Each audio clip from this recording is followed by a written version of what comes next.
Hello दोस्तों, खुद वो बदलाव बनिए जो आप इस दुनिया में देखना चाहते हैं। वेलकम टू लेट्स रिक्रिएट, जहां हम आपके छोटे से छोटे कॉन्सेप्ट को क्रिएट करेंगे एक अलग अंदाज में। What is our recreation is. देखिए, आज हम पढ़ेंगे यमुना नदी के बारे में। वैसे तो हमने यमुना नदी अपनी पूरी की पूरी कंप्लीट कर ली है, लेकिन उसमें कंटेंट था वो इंग्लिश में था।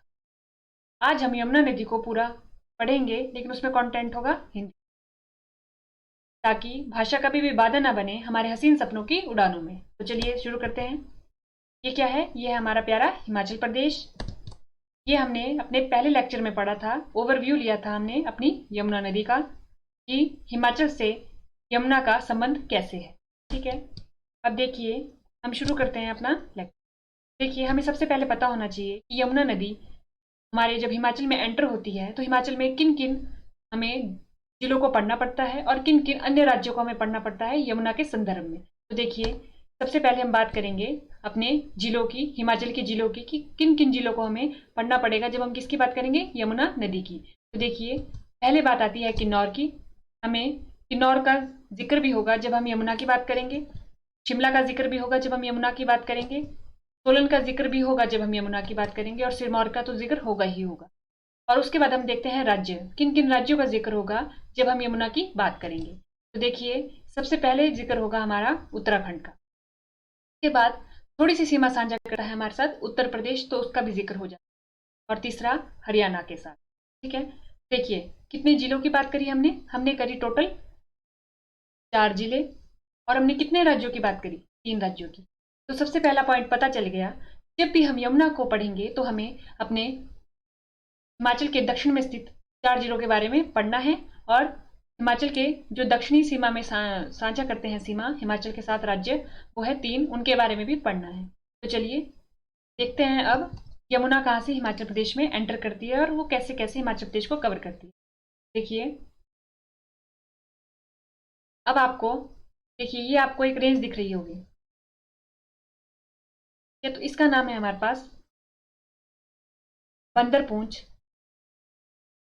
इस रेंज का नाम है हमारे पास बंदरपूंछ रेंज, बंदरपूंछ श्रृंखला।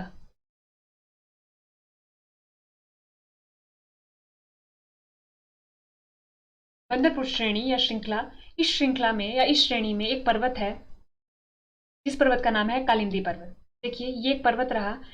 श्रृंखला क्या है, श्रेणी क्या होती है? बहुत सारे पर्वत जब इकट्ठे हो जाते हैं, इकट्ठे लगे होते हैं, तो उन्हें क्या बोलते हैं? श्रेणी या श्रृंखला कहा जाता है। इसी श्रेणी या श्रृंखला में से बंदरपूंछ, इस श्रृंखला और श्रेणी का क्या नाम है? बंदरपूंछ। इसी में से एक पर्वत है जिस पर्वत का नाम है कालिंदी पर्वत। ठीक है, और कालिंदी पर्वत में एक कुंड है। जैसे हमने व्यास नदी पढ़ी थी, उसमें पाया था कि व्यास कुंड और व्यास देखिए 2 कुंड है जो मिलकर किसका निर्माण करते थे? हमारी व्यास नदी का। वैसे ही जो यमुना है, वहां पर एक सप्तऋषि कुंड है। देखिए, 3 स्टेप हो गए। सबसे पहला स्टेप क्या हो गया? सबसे पहला हो गया कि बंदरपूंछ रेंज, बंदरपूंछ श्रेणी।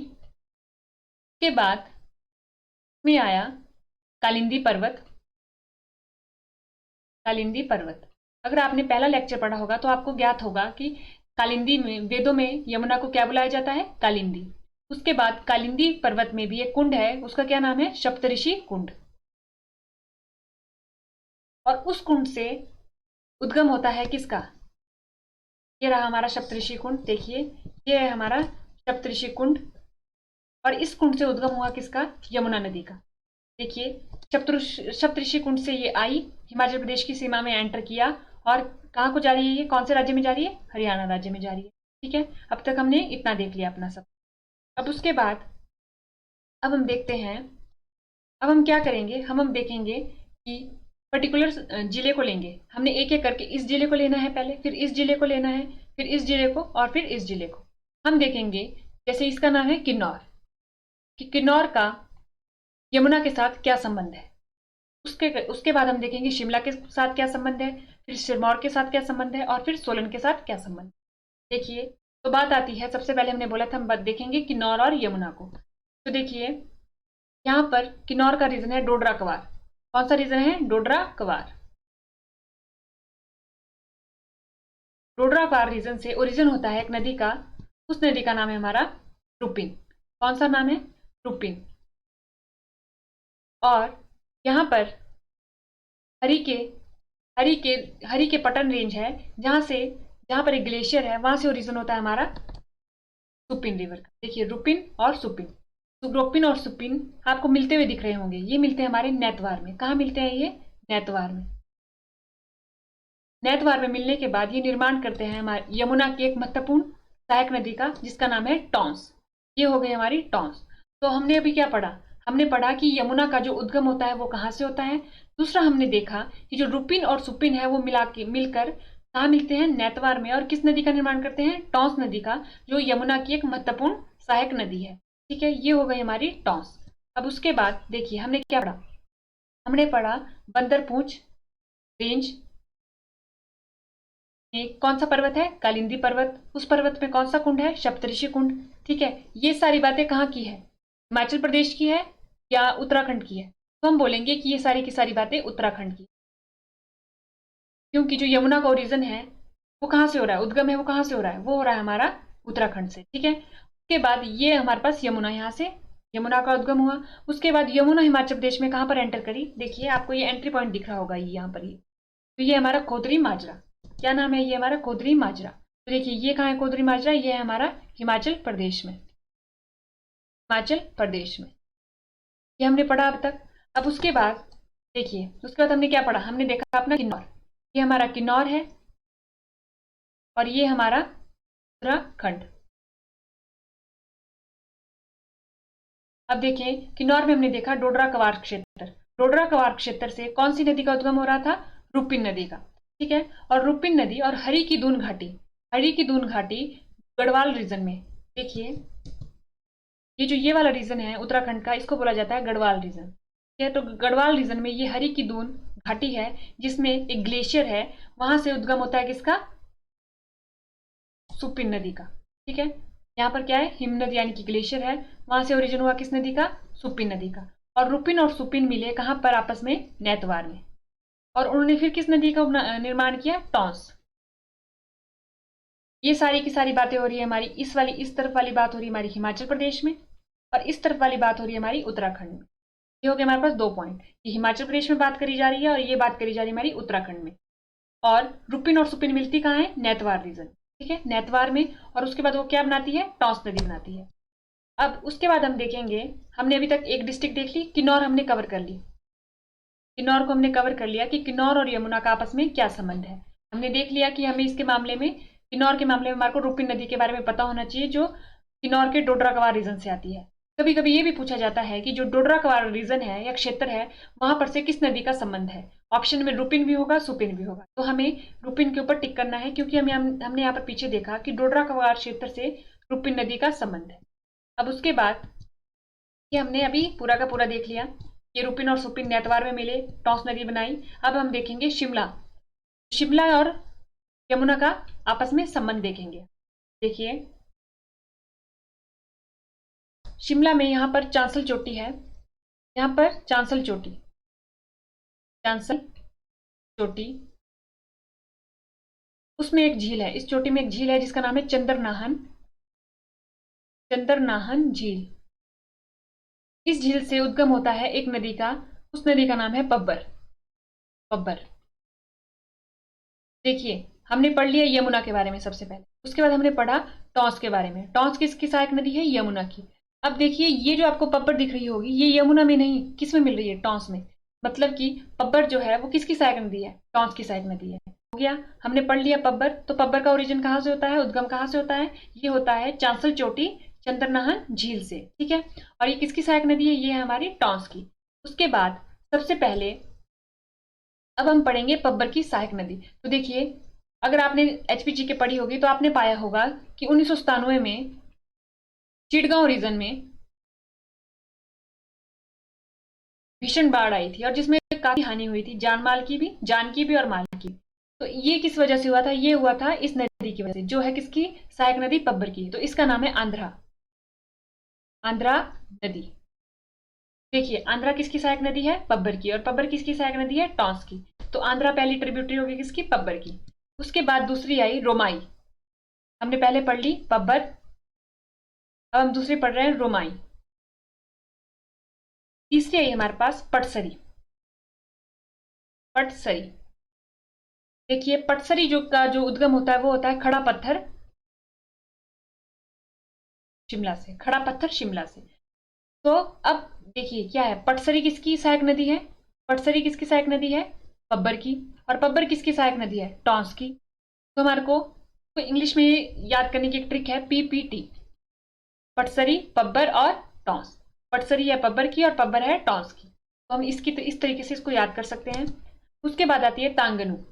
कौन सी आई अगली? तांगनू।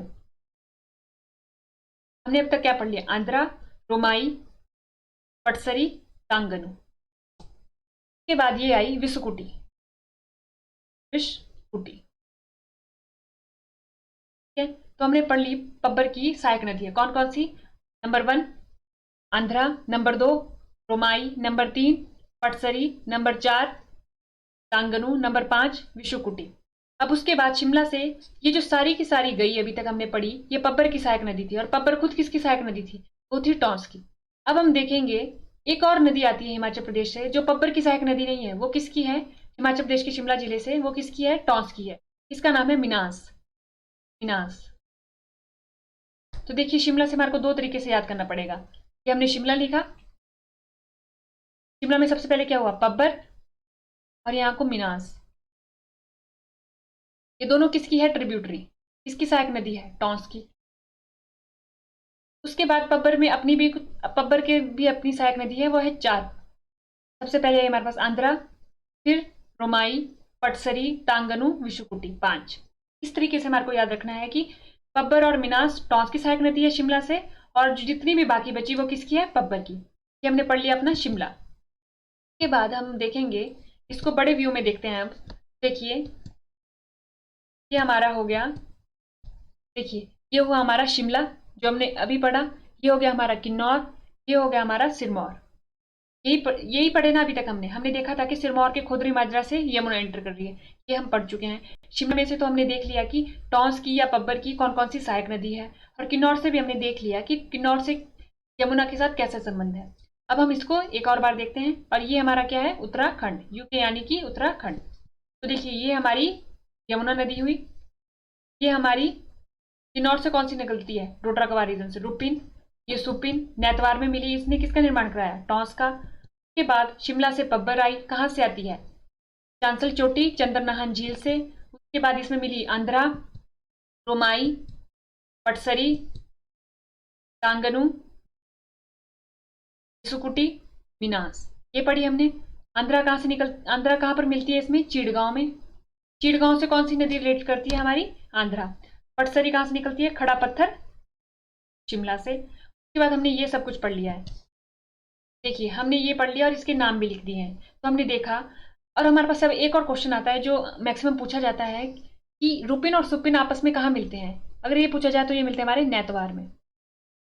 और एक और क्वेश्चन आता है कि जो पब्बर नदी है वो टॉन्स नदी में कौन से पॉइंट पे मिलती है? तो वो है हमारे पास चक्राता त्यूनी। देखिए दो सवाल आ गए अब कि जो रुपिन और सुपिन है वो आपस में मिल रहे हैं नैतवार में, और पब्बर नदी टॉन्स में मिल रही है चक्राता त्यूनी में। और ये दोनों की दोनों जो प्लेसेस है वो कहाँ पर हैं? उत्तराखंड में। ठीक है।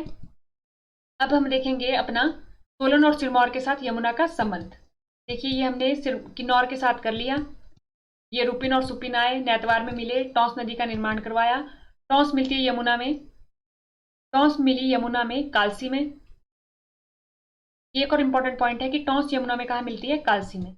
उसके बाद पब्बर नदी आई, पब्बर मिली चक्राता त्यूणी में। आंध्रा, रोमाई, पटसरी, तांगनू, विशुकुटी, विनाश, ये हमने सारी की सारी पढ़ ली। अब हम देखेंगे शिमला। शिमला, सोलन, सिरमौर का आपस में और यमुना के साथ क्या संबंध? तो देखिए अगर आपको पता होगा यहाँ पर ऊपर चोटी, ऊपर चोटी, ऊपर चोटी जुब्बल के पास एक नदी का उद्गम होता है, वो है हमारी गिरी नदी। ऊपर चोटी से कौन सी नदी गिरी? वो है हमारी गिरी नदी। ऊपर चोटी से कौन सी नदी गिरी? वो है हमारी गिरी नदी। गिरी नदी में, गिरी नदी यहाँ से आ रही है कहाँ से? शिमला से। शिमला से एक और नदी का होता है, यहाँ पर है हमारे पास जुनगा से। जुनगा से हमारी एक और नदी का उद्गम होता है, वो है हमारी अश्वनी। अश्वनी हमारी गिरी नदी में मिल रही है साधु पुल के पास, साधु पुल। और इस साधु पुल जगह कहाँ है? सोलन और सिरमौर के बॉर्डर पे, यानी कि सोलन में पड़ता है। तो देखिए हुआ क्या आप कि कुप्पर चोटी जुब्बल से क्या निकली? गिरी नदी निकलती है, उद्गम होता है। और उसके बाद जो जुनगा से अश्विनी नदी आई वो गिरी नदी में कहाँ मिलती है, वो मिलती है साधुपुल में। ये दो बातें कर ली हमने। उसके बाद आप देख रहे होंगे यहाँ पर, देखिए आपको दिख रहा होगा कि ये जो गिरी नदी है ये आपको दिख रहा होगा, ये गिरी नदी जो है जो निकलती है कुप्पर चोटी जुब्बल से, ये क्या कर रही है, सिरमौर की बाउंड्री को अगर हम देखें तो सिरमौर को ये पूरे पूरे दो भागों में क्या कर रही है, विभाजित कर रही है। तो इस वाले भाग का नाम दिया गया गिरी आर। क्या ये गिरी आर, और ये वाला रीजन है गिरी पार, इंग्लिश में सिस रीजन और ट्रांस रीजन। गिरी आर, गिरी पार, ये हो गया हमारे पास। हमने क्या पढ़ा कि जो गिरी नदी है वो सिरमौर को दो बराबर भागों में विभाजित करती है, गिरी आर, गिरी पार। अब उसके बाद देखिए गिरी पार का जो क्षेत्र है वहां पर चोटी है ऊंची ऊंची, जैसे आपको चूड़धार नाम सुना होगा आपने, पर्यटक वहां पर क्या है, पर्यटन स्थल है वो, चूड़धार यहाँ पर है, उसके साथ हरिपुर धार। चूड़धार हरिपुर धार अगर पूछा जाए कि कौन से क्षेत्र में पड़ती है, गिरी आर या गिरी पार में, तो हमारे पास चूड़धार और हरिपुर धार पड़ती है हमारे पास गिरी पार क्षेत्र में। चूड़धार, हरिपुर धार, ये दो धारें कौन से रीजन में पड़ती है, ये हमारे गिरी पार रीजन में। उसके बाद यहाँ पर आती है हमारे पास सैनधार, धराटीधार, वो है हमारी गिरी आर की। देखिए चूड़धार हरिपुरधार गिरी पार की, सैनधार धराटीधार गिरी आर की। तो दो हमने पढ़ लिया कि गिरी आर और गिरी पार में कौन कौन सी अलग अलग चोटियां हैं। ठीक है, अब उसके बाद हम देखते हैं कि जो ये गिरी नदी है उसकी सहायक नदियां कौन सी है। तो देखिए इसे बड़े लार्ज व्यू में देखेंगे। देखिए अब हमने पूरे के पूरे जिले कर लिए। हमने बोला था स्टार्टिंग में कि हमें हमारे को 4 जिले को पढ़ना है, सोलन, सिरमौर, शिमला, किन्नौर, ये 4 जिले हमने पढ़ने थे। तो हमने थोड़ा थोड़ा इनको टच कर लिया। अभी तक हमारा सिर्फ अभी ये सिरमौर जिला बचा है जिससे हमारे को पढ़ना बाकी है। उसके बाद हमने 3 राज्य बोले थे, हरियाणा, उत्तर प्रदेश और उत्तराखंड। अब हम देखते हैं कि हमारी यमुना नदी, यमुना नदी ये आई खोदरी माजरा से और यहाँ पर हिमाचल प्रदेश को छोड़ के गई हरियाणा में। तो इस पॉइंट का नाम है ताजेवाला, ताजेवाला, और ये एंटर करती है खोदरी माजरा से, खोदरी माजरा से। देखिए यमुना के बारे में पूछा जाए कि वो हिमाचल प्रदेश में से किस पॉइंट से एंटर करती है, तो वो नाम है खोदरी माजरा, और छोड़ के जाती है ताजेवाला, और कौन से राज्य में जाती है, हरियाणा में। ये दो बातें हो गई। अब उसके बाद हमने देख लिया किन्नौर की जर्नी, तो हमने पूरी की पूरी देख ली। शिमला की जर्नी भी हमने पूरी की पूरी देख ली। हमने शिमला से देखा कि कुप्पर चोटी जुब्बल से एक नदी गिरती है, उसका नाम है गिरी नदी। गिरी नदी सिरमौर को दो बराबर भागों में बांटती है, गिरी आर और गिरी पार। ये हमने देख लिया, गिरी आर और गिरी पार। उसके बाद हमने देखा कि शिमला के जुनगा से ही गिरी की एक सहायक नदी आती है, उसका नाम है अश्वनी। वो कहाँ मिलती है गिरी में, सोलन के साधु पुल में। अब उसके बाद गिरी की दूसरी सहायक नदी ये है हमारे पास जलाल, इसका क्या नाम है, जलाल। देखिए यहां पर से निकलती है धराटी धार। हमने क्या बात की थी, हमने बात की थी कि जो चूड़ धार और हरिपुर धार है वो कौन से पार एरिया में है, कौन से क्षेत्र में आता है, वो आता है गिरी पार में। उसके बाद हमने बोला था सैन धार और धराटी धार कौन से एरिया में आता है, वो आता है गिरी आर में। यहाँ पर आएगा तो धराटी धार से निकली जलाल नदी। धराटी धार में भी एक गांव है नेही गांव, वहां से ओरिजिन हुआ जलाल का। और देखिए आपको दिख रहा होगा कि जलाल मिल रही है हमारे गिरी में, और इस पॉइंट को बोला जाता है ददाहू। ठीक है, दो बातें याद करनी है, इसका उद्गम कहाँ से होता है और ये टॉस में मिलती कहाँ पर है, टॉस में नहीं सॉरी गिरी में कहाँ मिलती है, तो ये गिरी में मिलती है ददाहू में, और इसका उद्गम होता है धराटी धार से। अब उसके बाद दूसरी आती है गिरी गंगा, गिरी गंगा, और ये मिलती है रामपुर घाट में, रामपुर घाट। ये दो पढ़ ली हमने, जलाल और गिरी गंगा। अब उसके बाद आई, अब उसके बाद हम वो नदियां पढ़ेंगे जिसका संबंध गिरी से नहीं है और सीधे यमुना से या टॉन्स से। देखिए एक रह गई, इसका नाम है सूर्यमुखी, जो किस में मिल रही है, टॉन्स में मिल रही है। देखिए टॉन्स में सीधे सीधे मिल रही है, एक तो पब्बर, एक मिल रही है मिनास, और एक मिल रही है हमारी सूर्यमुखी। दो जो है वो है हमारे पास शिमला से, और एक है हमारे पास सिरमौर से। अब उसके बाद ये आपको दिख रही होगी जो सीधे की सीधे किस में मिल रही है, यमुना में। गिरी वैसे तो सारी की सारी क्या है, सिरमौर में गिरी की सहायक नदी है, लेकिन ये वाली गिरी की सहायक नदी है, इसका नाम है बाटा। जो बाटा है वो किसकी सहायक नदी है, यमुना की, और ये मिलती है यमुना से बाटा मंडी में। ठीक है, बाटा मंडी में। और ये एकमात्र ऐसी नदी है जो कुछ समय के लिए हिमाचल प्रदेश से गायब हो जा मतलब हिमाचल प्रदेश नहीं, मतलब ये है कि ये कुछ समय के लिए अपने पथ से गायब हो जाती है और फिर से दिखती है, ये थोड़ी देर के लिए गायब हो जाती है। तो इसके बारे में सवाल पूछा जाता है कि कौन सी नदी है जो कुछ टाइम के लिए गायब हो जाती है और फिर से दिखाई देती है। यहाँ पर हमारे को दिख रहा होगा ये वाली नदी, ये है हमारे पास मार्कंडेय नदी। आपको दिख रहा होगा ये किसी और ही डायरेक्शन को बह रही है, तो ये मार्कंडेय नदी है। यहाँ पर ये नाहन एरिया है, वहां से मार्कंडेय नदी है और इसके किनारे कौन सा पार्क है? Suketi fossil park, Suketi fossil park. तो आप अगर आपसे सवाल पूछा जाए कि जो मार्कंडा नदी है वो है सहायक नदी गिरी की? नहीं। वो है सहायक नदी यमुना की? नहीं। ये दोनों ही ऑप्शन में नहीं होंगे, क्योंकि ऑप्शन में ये पूछा जाता है, यमुना ऑप्शन में दे दिया जाता है या तो गिरी ऑप्शन में दे दिया जाता है। तो हमें ध्यान रखना है जो मार्कंडा नदी है ना, वो ना तो गिरी की सहायक नदी है और ना ही वो यमुना की सहायक, वो हमारे हरियाणा एरिया में जा रही है वो। अब उसके बाद देखिए इस लेक्चर को अब कंक्लूड करते हैं। तो यमुना नदी आई, कहाँ से एंटर करी? हिमाचल प्रदेश में खोदरी माजरा से, छोड़ के कहाँ पर गई? ताजेवाला में। ताजेवाला कहाँ है? हरियाणा में।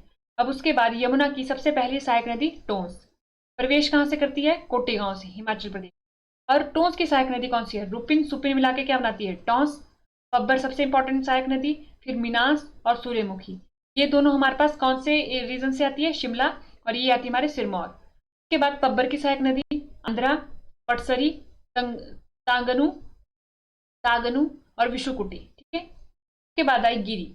गिरी पढ़ी हमने। गिरी का ओरिजिन कहाँ से होता है? कुप्पर चोटी जुब्बल से। उसके बाद ऊपर चोटी जुब्बल से गिरी आई, इसकी सहायक नदी अश्वनी। अश्वनी का कहाँ से होता है? जुनगा सोलन से। जुनगा शिमला